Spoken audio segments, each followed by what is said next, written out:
Assalamualaikum warahmatullahi wabarakatuh. My name is Jessyka Chandra. I'm from English Education Department with ID number 22332064. In this video and in this occasion, I want to tell my motion about this house belief that the rise of technology disgraces creativity. Before we start, I would like to start my motion today with some quotes. Chandra said that technology you use impress no one. The experience you create is everything. This quote teaches us a lesson that technology is not the one to guide us. In the future, we must remain human beings who manage life in this world. The technology only help us so that work becomes easier and we can always develop our creativity wherever and whenever. Technology can be defining as a science knowledge put into practical use to solve problem or even useful tool, whereas creativity is defined as the tendency to generate or recognize ideas, alternative or possibilities that may be useful in solving problems, communicating with others, and entertaining ourselves to others. Technology and creativity have collaborated several times. I can put the example during learning. Teachers will provide teaching materials using technology, using PowerPoint, or sophisticated tools such as cell phone. But I think these things like that must be done wisely because the risks that occur to students will be dangerous, such as addiction to using gadgets and to misuse which can have bad consequences. Based on what I mentioned just now, we as the government team believe that technology disgraces creativity. This is a bitter reality that must be accepted for many phenomena to occur today. Humans often use technology to reduce boredom or making that work is easier. And even though it is a sign of addictions, and I know there are many things to relate to creativity that can replace the boredom, we just need to restore human interest in the things that are not technological. Thank you. Now it's my turn as the affirmation team to respond to your opinion about the superiority of technology in speeding up humans.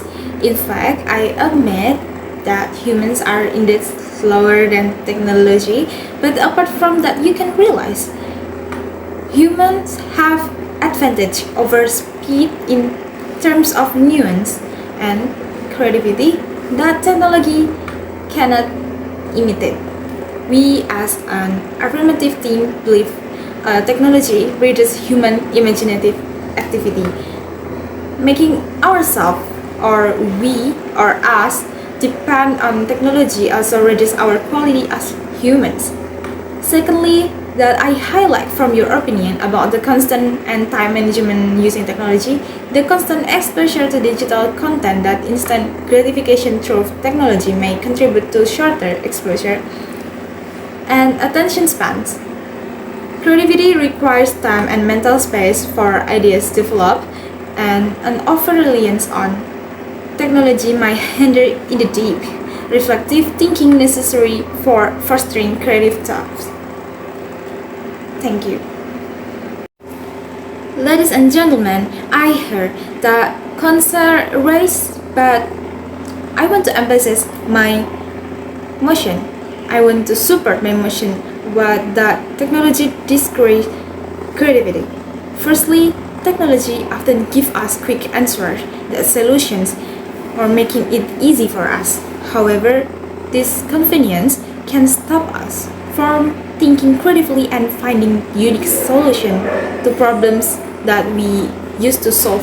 And next, spending too much time on phones and computer can keep us indoors, make us far away from the real world. Creativity often comes for experiencing things outside of screens, like nature, face-to-face interaction with others, and other interaction in outdoors. Moreover, social media can limit the kinds of things we see and hear. It creates a sort of bubble where only come across ideas we already agree with, which can restrict our creative thinking. Lastly, when technology does tasks for us, like in jobs or in our homework, we don't need to use creative skill as much because the easier things to answer, like in the technology with AI or something. If machine take over certain jobs, we might lose opportunities to be creative in the tools area. And in short, or in the conclusion, while technology is helpful, we must be careful not to take it let it take away our chance to think creatively. Finding a balance between technology and the real world experiences is key to keeping our creative minds more active. Thank you. Ladies and gentlemen, thank you for listening. I want to respond to some points raised about how technology discreases creativity. While technology gives us quick solutions, it doesn't mean it stops our creativity. It's like a helpful tool. We just need to use it wisely. Yes, we spend time on the screen too much, but technology also led us to explore new things. It's like having a magical book that takes us to different worlds and inspire our imaginations. Social media might have some problem, but it also connects us with people who have different ideas from us.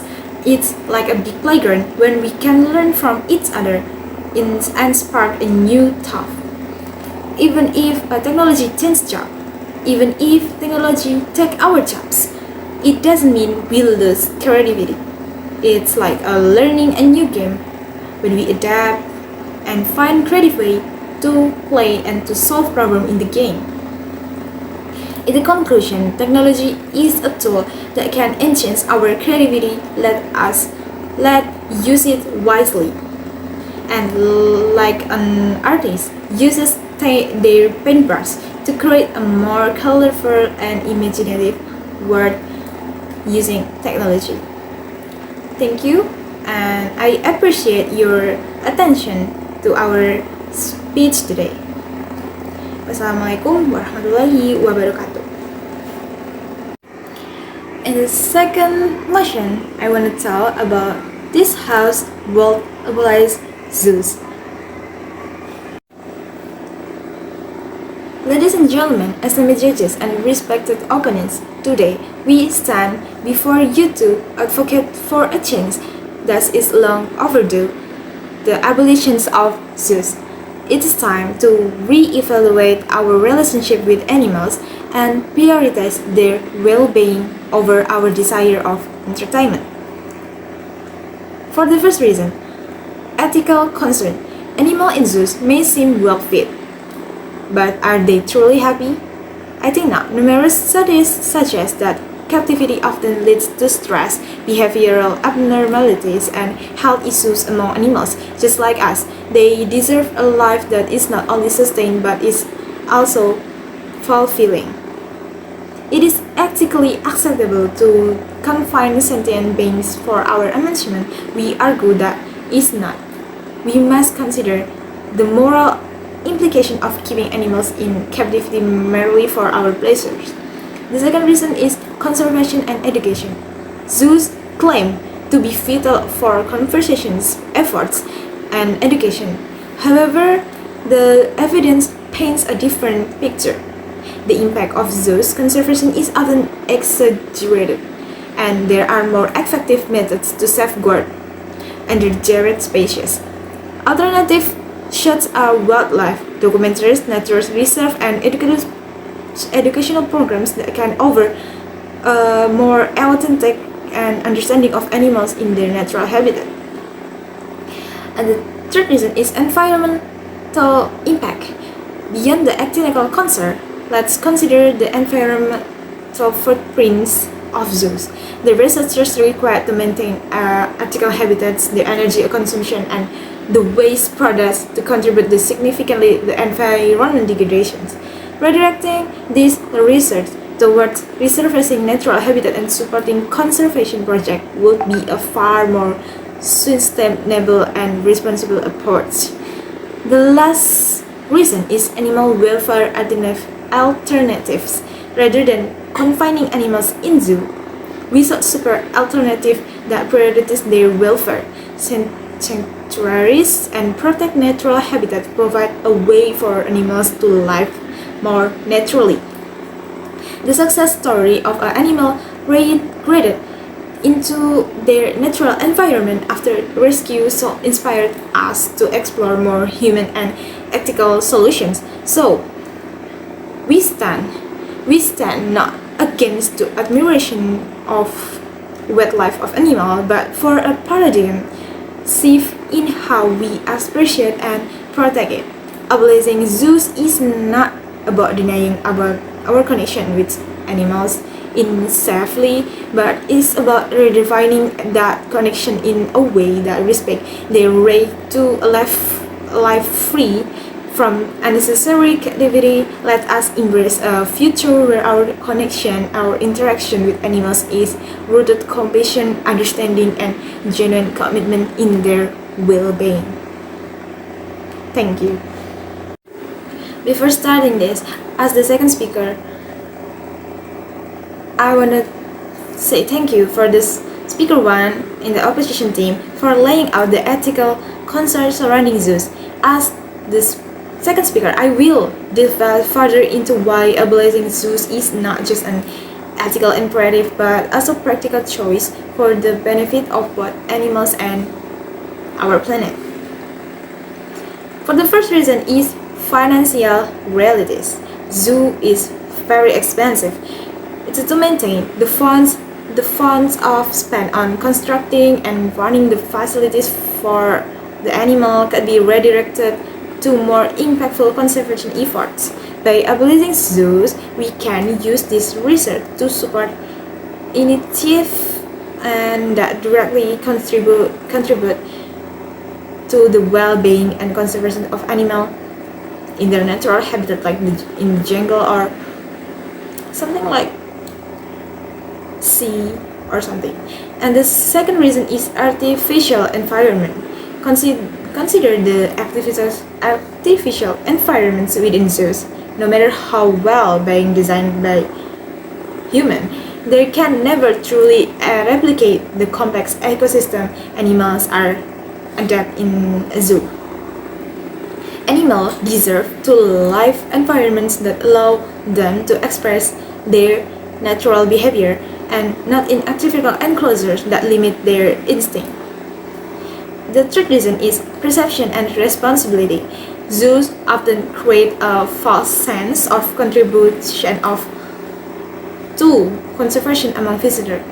People may believe that by merely visiting a zoo, they are actively perceiving and wildlife preservation. It is actually not. It is responsible to guide public perception toward more impactful, encouraging support for ethical wildlife initiative and responsibility for the tourism.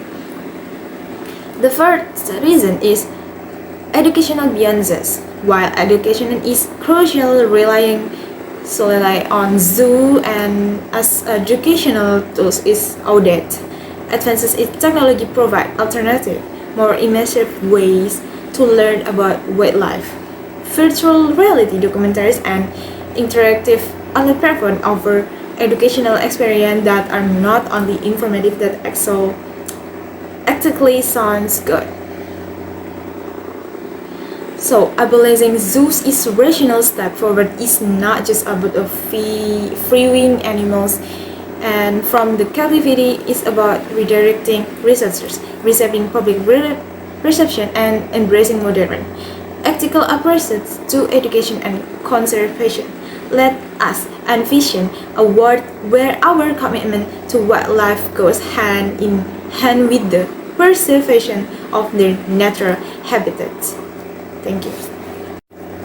Before that, thank you for the speaker two as the opposition team for shedding light on the financial and environment aspect for ablating Zeus. As the third speaker, I will further solidify our case by exploring the broader societal impacts and how this change aligns with our moral and ecological responsibilities. For the first reason is public opinion advocacy that I want to tell you public opinion matters. As awareness grows about the ethical concern and limitations used, people are increasingly inclined to support alternatives that prioritize animal welfare. By advocating for the abolition of zoos, we align ourselves with a global movement for compassionate the responsibility treatment of animals. The second reason is new age of learning. Technological has ushered in a new age of learning zoos. Zoos once seen as primary educational tools are now becoming outdated. The one speaker say, embracing this change allow us to foster a generation that relies on more immersive and ethically sound educational experiences, promoting a deeper understanding and connections with a natural world. The third reason that I want to tell you, ladies and gentlemen, is economic shift. Addressing the economic aspect raised by the opposition, the shift from zoos to alternative conservation method can have positive economic implications. Redirecting funds toward the supporting natural habitat can stimulate local economies through ecotourism and sustainable initiative, creating a win-win solution for both animals and the communities. For the fourth reason is governmental responsibility. Governments play a crucial role in shaping policies that perfect societal values, and abolishing zoos aligns with a government's responsibility to prioritize ethical practice and environmental sustainability. Laws and regulations should evolve to support paradigm where the well-being of animals is not compromised and for the sake of entertainment. Thank you. Ladies and gentlemen, and respected opponents, in this brief replay, I will reinforce the compelling reasons for abolishing zoos, addressing key points made by the opposition team. The first is conservation argument. Acknowledge the importance of conservation, but reiterate that zoos are not most effective means. Highlight success stories of conservation effort outside the zoo model, emphasizes the need for redirecting research to support initiative and with proven conservation impact. For the second is the educational argument. Acknowledge the educational value of zoos but stress outdated nature of this method. Refer to advancement in the technology that offer more immersive than ethical educational experience. Encourage a shift towards embracing innovative and modern approach to learning about wildlife. The third is economic argument. Acknowledge the economic concern raised by the opposition, however stress the long-term economic benefit of investing in ethical alternatives such as ecotourism and sustainable conservation practice. Highlight the example where the communities have thrived through responsibility with life initiative. Reiterate the moral imperative of ending practical in compromising animal welfare of human entertainment. Appeal to audience since the ethic urging them to consider the long-term consequences of supporting institutions that may not align with the comparative values. The abolition of zoos is not radical notions but progressive step towards aligning our action with evolving ethical standards. Let us collectively recognize the need for change, embracing alternative for the foster a world where both humans and animals thrive in harmony. Thank you. Assalamualaikum warahmatullahi wabarakatuh.